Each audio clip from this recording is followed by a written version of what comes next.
जेके Yadav films present. देख भैया, छठ के त्योहार एगो ऐसा त्योहार होला कि हर घर में होला, लेकिन एगो ऐसा भी घर होला कि जहाँ छठी मैया तब पूजा ली लेकिन वो घर में खुशियाँ न होला। ताई भजन के माध्यम से सुनी जाए।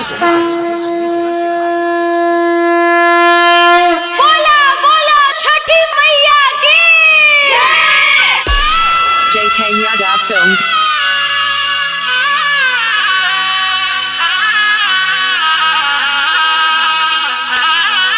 Singing by Bansidhar Chaudhary. साले साले पूजा के लिया साजा के सपना है, रोवे छै नयना। साले साले पूजा के लिया साजा के सपना है, रोवे छै नयना। लालनवा बिना लालनवा बिना सोना लागे छै ननमा।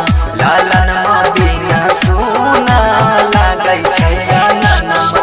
हे मोरी मैया हे छठी मैया हमारा न चाहिए न धनमा। हे छठी मैया हमारा न चाहिए न धनमा। लालनवा बिना लालनवा बिना सोना लागे छै ननमा। लालनवा बिना सोना लागे छै ननमा।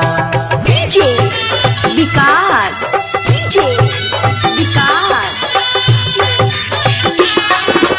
मटियार Kala Sitamarhi, Matiyar Kala Sitamarhi. JK Yadav Films. Singing by Bansidhar Chaudhary. हाँ बेटिया बछनिया फेरी दाना गढ़िया भेलै कबहन कसूर है।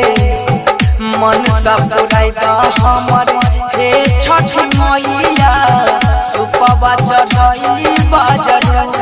तो कहिया मैया पुरतई मोरा हया जमाना। तो कहिया हे मैया पुरतई मोरा हया जमाना। लालनवा बिना लालनवा बिना सोना लागे छै ननमा। लालनवा बिना सोना लागे छै ननमा। डीजे विकास, डीजे विकास। मटियार Kala Sitamarhi, Matiyar Kala Sitamarhi. JK Yadav Films. Singing by Bansidhar Chaudhary.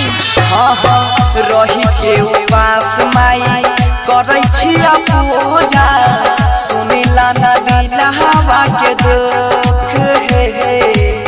घरवा के लोग सब महारै छै ताना।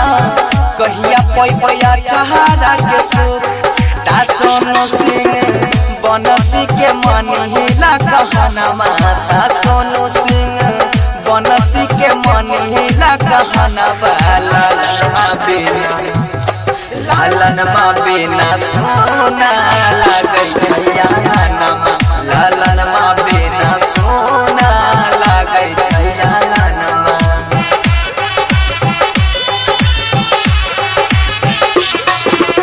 जय मां कप्तानी रिकॉर्डिंग स्टूडियो मानसी कन्या।